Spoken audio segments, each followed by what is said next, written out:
The annual budget of Barangay Alitaya amounting to 6,702,082 pesos is now called to order.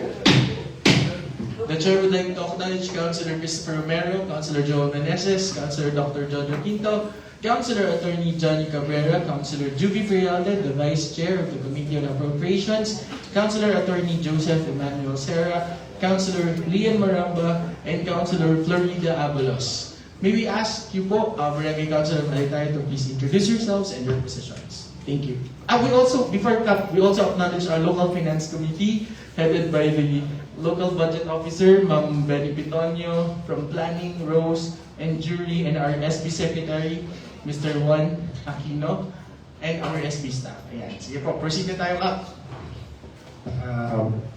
Masantos yung sikapin namin. Roberto Priardi, Barangay Captain Alitaya. Dito lang po sa lahat. Ray Flores, Barangay Kawal, Alitaya. Good afternoon po sa lahat. Testa Mayo, Barangay Treasurer, Alitaya.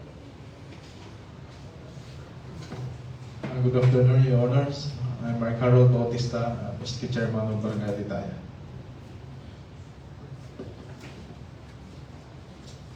Good afternoon po sa lahat. I'm Gloria Toru, Alitaya. Masantos siya kaago na si Katayo namin. Jonalyn Martinez, Barangay Secretary po, Alitaya. Masantos siya aram sakit namin yung Jonathan. Sa Barangay Kagawad, Alitaya. Committee on Infrastructure.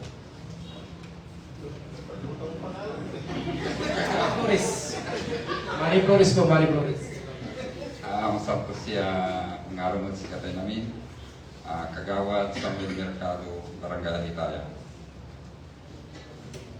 Yeah, good afternoon, everyone. I'm Kagawad Dennis Esteves from Barangay Alitaya. Masantos siya ngaron at sikatay namin. Barangay Kagawad, Sunny Ocampo from Alitaya. Good afternoon, everyone. I'm Rodet Fabia, Kagawad Barangay Alitaya. Good afternoon, everyone. I am Camilo Mibaw, SK Treasurer po, Barangay Alitaya. Good afternoon, everyone. I am Marnel Ocampo, SK Secretary po ng Barangay Alitaya. Good afternoon, everyone. I'm Paulo Serapica, SK Kagawad ng Barangay Alitaya. Good afternoon, everyone. I am J.R. Gabriel Flores from Barangay Alitaya.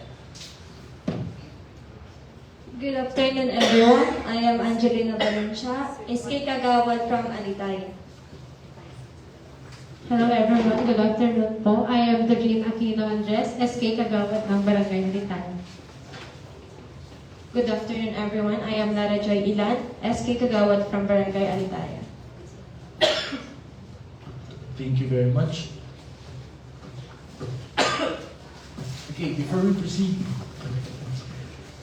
let's go to your annual budget.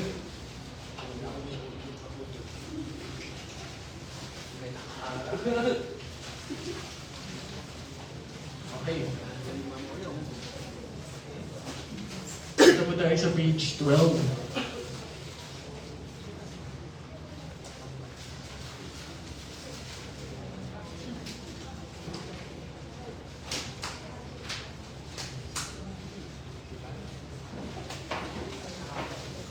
Okay.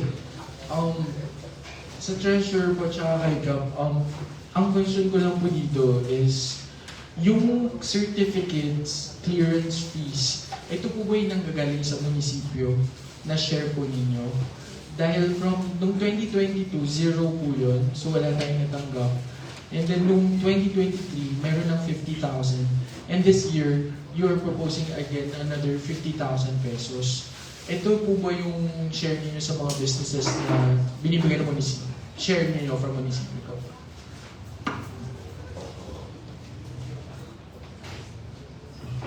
Yes po, Consi, kasi nung last year and nung 2023 po, meron kaming CTC share. So yan po yung mga nakukuha namin. But yung ngayon po is estimated amount lang since ngayon po si Consi in-stop na po ang pag-issue po ng CTC sa barangay. Sorry, what's CTC? Sedula po, Consi. Community Tax Community Certificate. Tax Certificate. Correct. Pero, iba pa po yun, no? Iba pa yung community tax ninyo doon sa share ninyo sa barangay sa mga business permits. No? So, itong business permits, ito yung share ninyo sa mga negosyo nyo, sa mga negosyo po doon na nag-a-apply sa munisipyo natin. Yes po. Yung amount na to, ito po ba yung galing sa accountant, municipal accountant? Yes po, Consi. Ilan yung actual ninyo last year, 2023 Ang actual actual collection? namin last year is nasa 30 plus. 30K plus, no? Yes po. Na mga business permits? Yes po. Okay. Okay. And then, nung wala yung mga lay barangay clearance naman, man sisingil sa barangay or andi po? Your Honor, kami naman sisingil ka karamihan ng mga ala. Muro kayo na hirap na biletong at aray mana-apply na trabaho katon. Si katuloy ginawa min tulong mo. Ano na mga ba? Diyan, barangay. Alright, thank you, Cap. Any other questions from my colleagues doon po sa local revenue sources or receipts program? Hearing none. Itong provincial aid pero, yung question ko doon, ang tuyaya, 2,000 pesos. Yung provincial aid po, Consi, yan po yung binibigay na galing po sa provincial. Sahod ba doon nung tano or ano? Binibigay po nila para sa barangay. So, okay. Okay, binibigay for liga. Okay. And then, itong 10K, ito yung sa clean and green, yung sa munisipyo naman, aid from municipality. Yan. Bali, Consi, yan po yung binibigay po ni Mayor para po sa additional for our clean and green programs. Alright, thank you. Okay, so punta po tayo doon sa inyong personal services. So this year, puntahan natin yung honorarium po ninyo. Noong 2022, ang sahod po is 2.9 million. 2,985,601 pesos. Noong 2023, ang estimated ay 3,020,400 pesos. And this year, it's 3,076,800. Tumaas po yung honorarium. Ano-anong posisyon po or anong mga pwesto or position na ginawa or tumaas yung sahod, walang dinagdag na tao? Nagdagdag po kami ngayon, Consi, ng personnel sa barangay. So, nagdagdag po kami ng barangay clerk. Additional, nagdagdag din po kami ng assistant administrator. And yung mga utilities po, Consi. Okay, yung mga yun, yung mga posisyon na yun, noon, ang kapuniraman. Ngayon nyo lang gagawin? Or Ang hindi lang po existing last year, Consi, is yung barangay clerk and assistant administrator. okay. Doon sa suggestion po namin sa ibang barangay, since bago po itong posisyon na ito, ang suggestion namin, Kap, is magawa po kayo ng ordinance creating that position para meron pong legal basis na sasahuran nyo yung mga bagong posisyon na yun. Remember, hindi sapat na ilagay lang natin sila sa appropriation ordinance, kundi dapat may kalakip din po na posisyon, ordinansa yung mga positions na yun. Okay? So, kung tumaas ng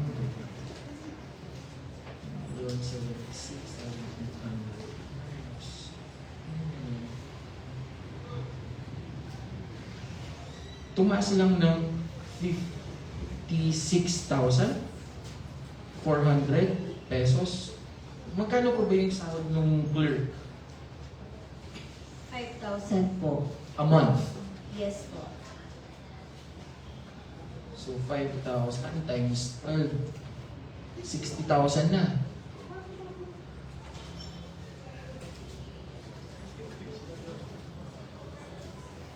So, ibig sabihin, sige, yung assistant administrator, magkano po yung sahod niyo monthly? 2,500 po.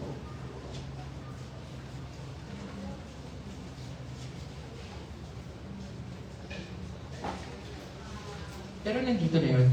Parang ito, assistant administrator, Marcelina Moyano. And then yung clerk ninyo ay saan?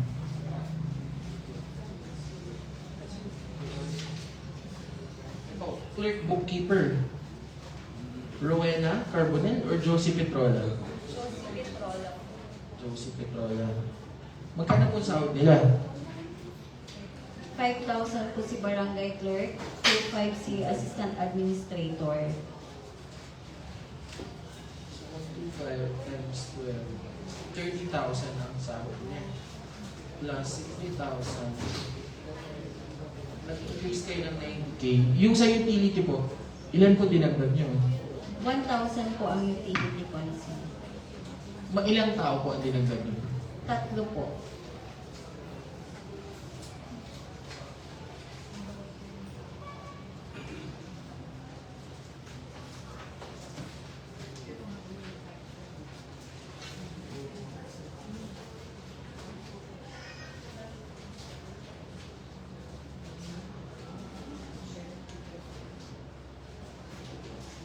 Yes. Okay, wait lang. So, sorry. Ang nag-increase po dun sa honorarium po ninyo from last year na estimated ninyo is only 56,400.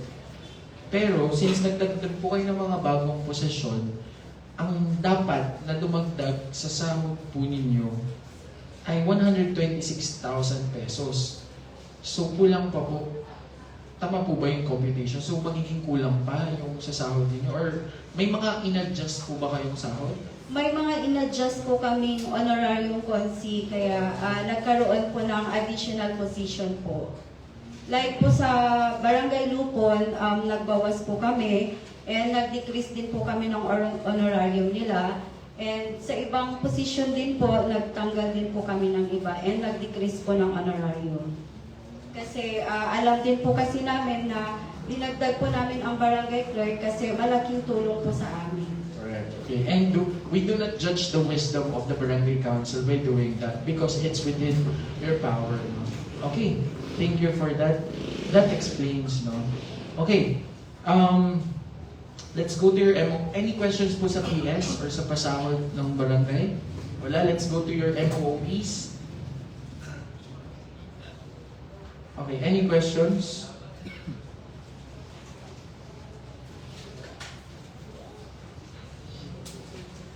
Kasi ba, okay, sorry eto. I-emphasize ko lang, eto tingnan nyo po yung utility, electricity expense, water expense, discretionary expense, no? So kung makikita nyo po, yung actual ng 2022 and yung last year, 0 ang nakalagay dyan because ito po yung mga, ito yung ginamit nyo na yung bagong form, no? Kaya from 0, naging ganyan na yung amount, no? Okay. Yung discretionary fund is 2%, tama? Maximum of 2%. Okay, good. Pero sa pondo lang ng kapital yun sa discretionary fund. Okay, so gasoline, nagbawas po kayo sa gasoline ng 10K from 50,000 to 40,000 this year? Yes po. Bakit po? Actually, Consi, nagbawas po kasi sobrang laki po ng electric bill namin ngayon.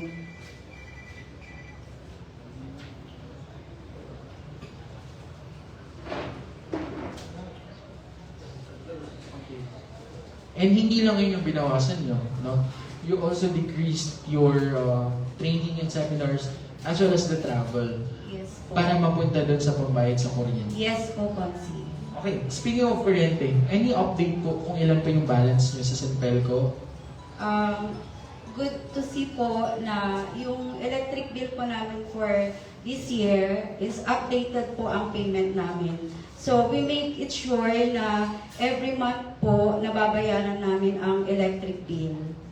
So for this year po, yung month of May, bayad na din po kami, Consi. So wala po kaming outstanding na utang sa center po. Congratulations. Parang isa kayo sa mga barangay na walang sa San Pedro. No? Okay, let's go to your... Ay, sa basura wala, no? Wala kayong po. Okay. So, any other questions from my colleagues? Parang natanong na rin sila ni Councilor Joby sa barangay level. Okay.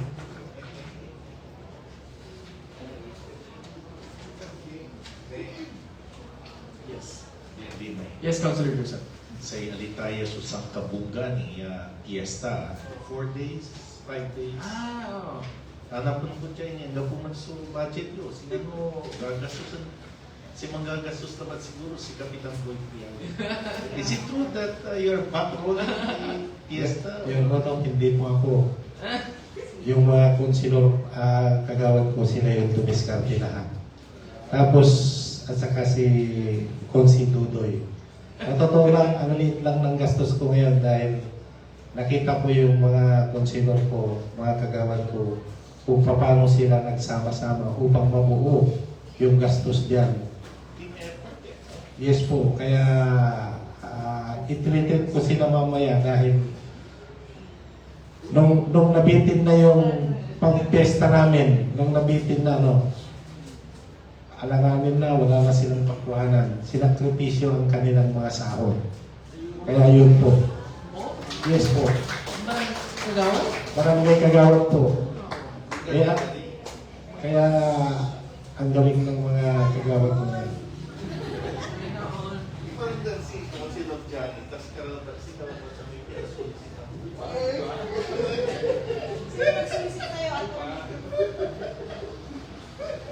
Kaya mo hindi ko narinig yun. SK na lang. Wala ako dun eh. Anyway, sige po. So punta tayo dun sa 20% na development fund po ng barangay. And this is 1.2 million of your ERA or NTA share. So let's go. Yung pinakamalaki po dito is yung 600,000 na road concreting sa Purokwan. Saan po yun Purokwan at gano'ng kahaba?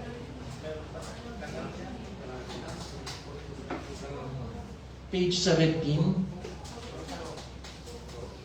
Meron nakalagay dito na hindi, iba pa yung yung nasa kopya namin is Purok 1. 600,000. Purok 1 Barangay Road. Purok 1 ba ito or Purok?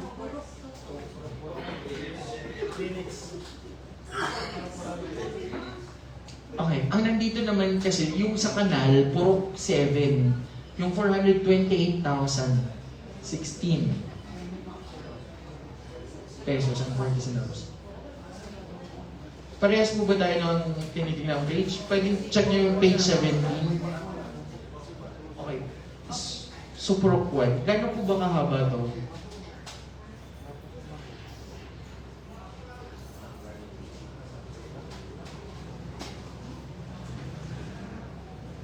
See, for Barangay Road Concreting, since for deliberation pa lang po ito, then after po ng deliberation, for the implementation, saka pa lang po namin malalaman kung ano po yung, kung ilang meter, ano yung length, kasi i-fill jobs pa namin and for bidding pa.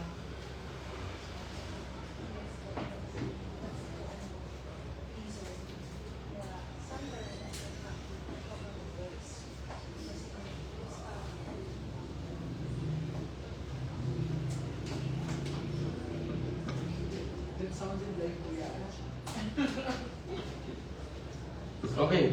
And you're allocating also clean and green activity na 200,000 pesos. Anong mga programa doon? Kung ang clean and green ninyo ay 200,000 pesos, in 1 year, ang monthly nyo na spending 16,600 for clean and green. Yes po, Consi. Ano ginagawa niyo doon? Actually, Konsi, ang clean and green namin is monthly po namin yan na ginagawa. So, yung 200,000 po na binudget namin is good for 1 year. Ang Alitaya po is 7 situs. So, every month, naglilinis po kami. Siyempre po, kailangan din po namin magpamerienda sa mga naglilinis. And yung mga gasolina po na ginagamit for grass cutter. Kasi 7 situs po yung sa amin. Yes po. Ganun po kalawak ang nililinis po monthly. Eh, hindi lang monthly. Kasi in 1 month, weekly ata yung palinis nila Weekly sa po ngayon, drainage. Konsi, kasi may Correct. project din po si DILG. Correct, exactly. Okay. And last na lang ito, 428,016 pesos for the construction of Canal Purok 7. Same din, daraan pa sa field chefs and bidding, no? Pero gano'n ba kahaba yung papagawa ng kanal? Kasi ang dadaan sa bidding is yung mga equipment at gagamitin. Pero kayo, alam nyo kung gano'n kahaba yun. One side lang ba tong kanal or dalawang side? Paano ba yun?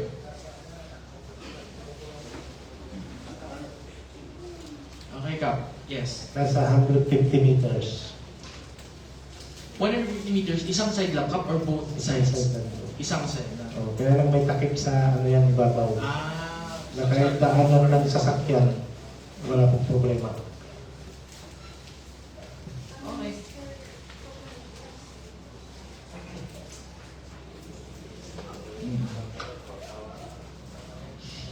Okay, any other questions from my colleagues? Hearing none, yes, what's the request of Barangay Council? Apo Kap?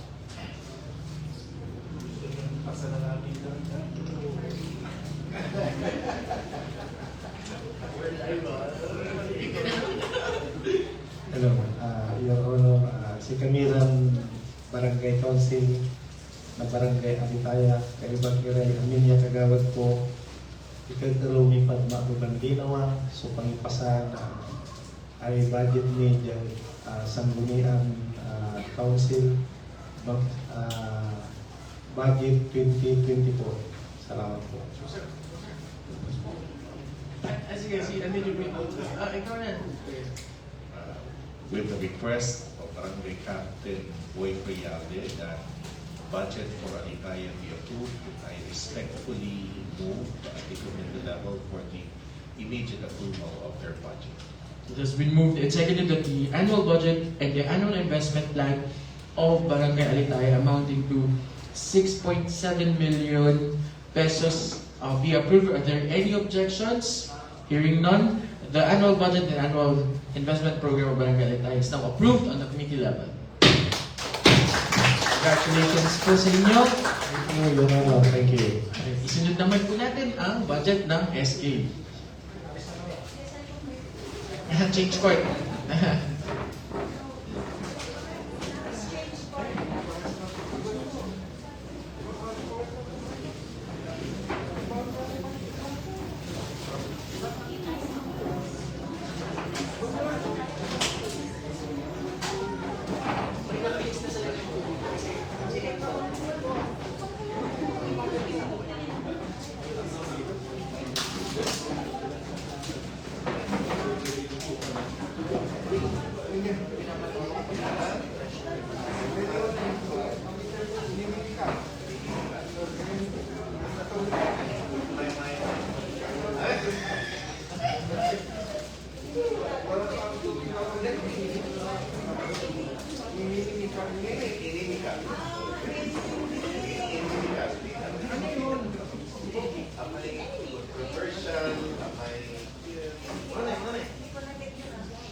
Good afternoon, everyone. This committee hearing for the SK annual budget and the ABYIP of Barangay Alitaya amounting to 670,208 and 20 centavos is now called to order. Since you've introduced yourselves already kanina, Councilor Chair Harold, i-presenta mo na lang ano yung mga magiging programs mo this year. Good afternoon, Your Honors. Ito po yung budget ng SK Alitaya amounting of 670,208.20 centavos. Ito po yung Education, Youth Information and Resources Center, Library and Electronic Library. Siyempre yung free print and research, distribution of school supplies, feeding program, distribution of hygiene kits, seminar training, educational awareness, campaign on mental health and suicidal awareness. Siyempre yung sports development, conduct basketball and volleyball tournament, anti-drugs programs, conduct of seminar for gender development, seminar trainings on violence against women and children, leadership training, seminars and workshop, clean and green program,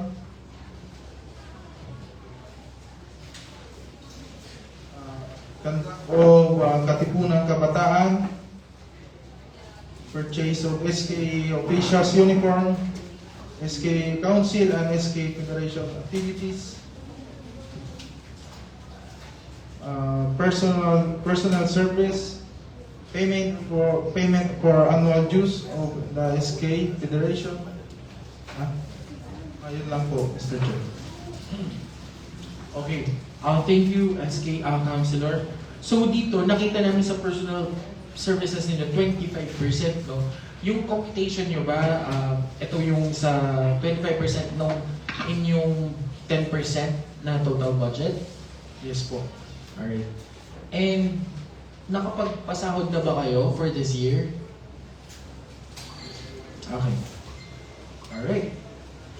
So, ang maganda dito, ang ginawa nyo, ini-specify ninyo yung kung saan mapupunta. Halimbawa, yung sa total sa education, that's 148,500. And ini-specify ninyo yung 48,500 and 50,000. Yung free printing ba, ito, ano yun, bibili din ba kayo ng printer para dito na gagamitin nyo? Yes po. Okay. Alright. So, school supplies, sino mga beneficiaries nyo dito? High school, elementary, college? Mga ano po, daycare pupils po.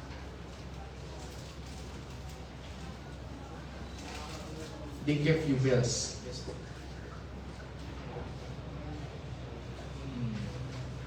100 daycare students. Sorry, wait lang. 50,000 divided by 100. Okay. Kala ko nasa Facebook, 5,000 per head eh. Yung pala 500 per head, no? Okay.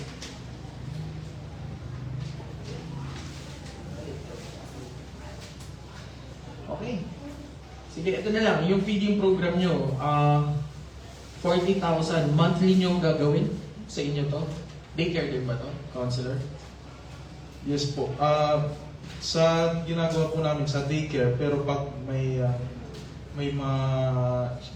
sobra pa po, inaano na rin namin yung elementary.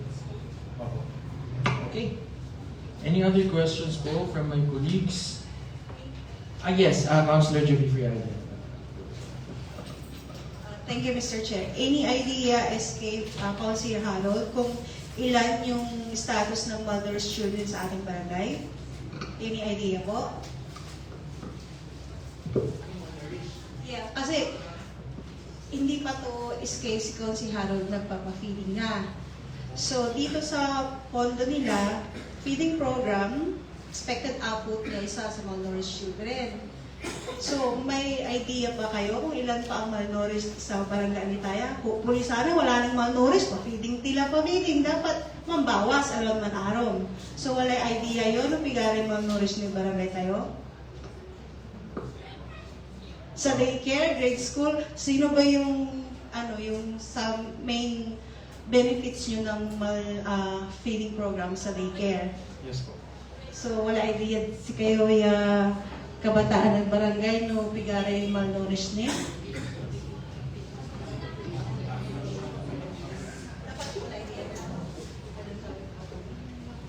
I think po nasa 20. Pero nung 20, nung bago pa po magpa-feeding So program. may progreso yung pagpa-feeding nyo. Yes po. Very good. Yung isa po, overweight. Bimutsuga. Opo. Kaparam ng mataba. Oh. Okay, thank you. Ay, sorry, si Chairman. Thank you. Matalas na. Please sa akin yung mataba. Joke lang. Okay, any other questions po?